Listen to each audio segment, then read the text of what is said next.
डर किसको नहीं लगता? लगता है, डर सबको लगता है।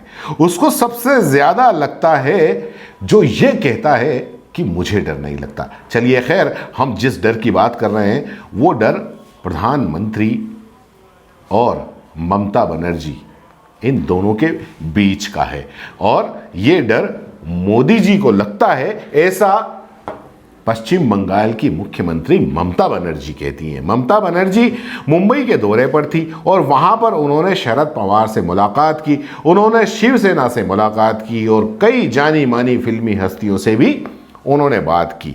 वहां उन्होंने मोदी और भाजपा पर जमकर हल्ला बोला और वहीं उन्होंने कहा कि डर तो मोदी जी को भी लगता है। सुनिए उन्होंने क्या कहा। अगर मोदी जी को भी कभी कभी डर लगता है ना, अगर इलेक्शन का टाइम में थोड़ा डीजल का प्राइस, थोड़ा पेट्रोल का प्राइस चिंतित हो जाता है, लेकिन साल भर बढ़ा के जाता है। आज किसान का जो बिल रिपील हुआ है, चर्चा नहीं होने दिया, लेकिन रिपील क्यों किया? Because of UP election, everybody knows that. So they are also afraid. Don't think that they are very safe. Only country is to be safe. चिंता मत कीजिए, सब हो जाएगा, विश्वास रखिए। उन्होंने भारतीय जनता पार्टी क्रूर और अलोकतांत्रिक है ये बात भी कही और जमकर हमला किया। यही नहीं, इस मौके पर उन्होंने शाहरुख खान का जिक्र भी किया। उन्होंने कहा कि मैं जानती हूं कि शाहरुख खान को किस तरह से निशाना बनाया गया। आपको पता होगा कि समीर वानखेड़े ने शाहरुख खान के बेटे आर्यन खान को 25 दिनों तक जेल में रखा था और बाद में पता चला कि जिस जुर्म में उन्होंने जेल में रखा उनके पास में इसके कोई सबूत ही नहीं। अदालत ने भी कहा कि न उनके पास में ड्रग मिली और न ही यह साबित हुआ कि उन्होंने ड्रग ली। और इसीलिए उन्होंने, क्योंकि कोलकाता नाइट राइडर्स के मालिक हैं शाहरुख खान और कहीं ना कहीं ममता बनर्जी के काफ़ी करीब माने जाते हैं, इसलिए उन्होंने आके और शाहरुख खान का ये बात सबके सामने रखी।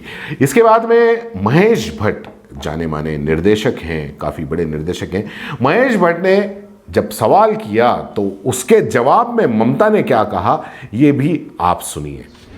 How are you, who I see as the face of hope, going to protect the liberal stream from the goons of the right wing, who have imposed on us the politics of silence, who have terrorized us and intimidated us?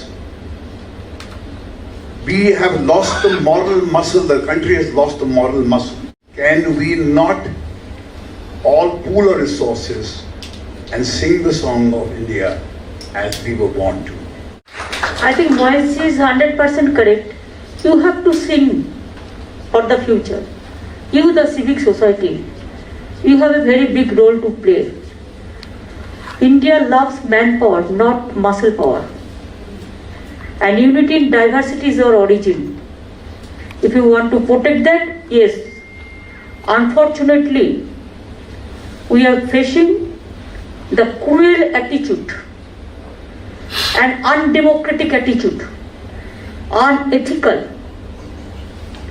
and I don't know how we have been tortured by, in the name of right wing, one political party. I know Moise, you have been victimized also. Saurabh is also victimized. There are so many. Somebody can open their face, somebody cannot open their face. बाद में मोदी को और भाजपा को ललकारने के लिए ममता बनर्जी ने शरद पवार के साथ में क्या कहा ये भी आप देखिए। कि आज जो परिस्थिति चल रहा है देश में, जैसा फैसिज्म चल रहा है, इसको खिलाफ में एक स्ट्रॉन्ग ऑल्टरनेटिव फोर्स बनाना चाहिए। अकेला कोई नहीं कर सकता है, जो स्ट्रॉन्ग जिधर में आए उसको लेके करना पड़ेगा।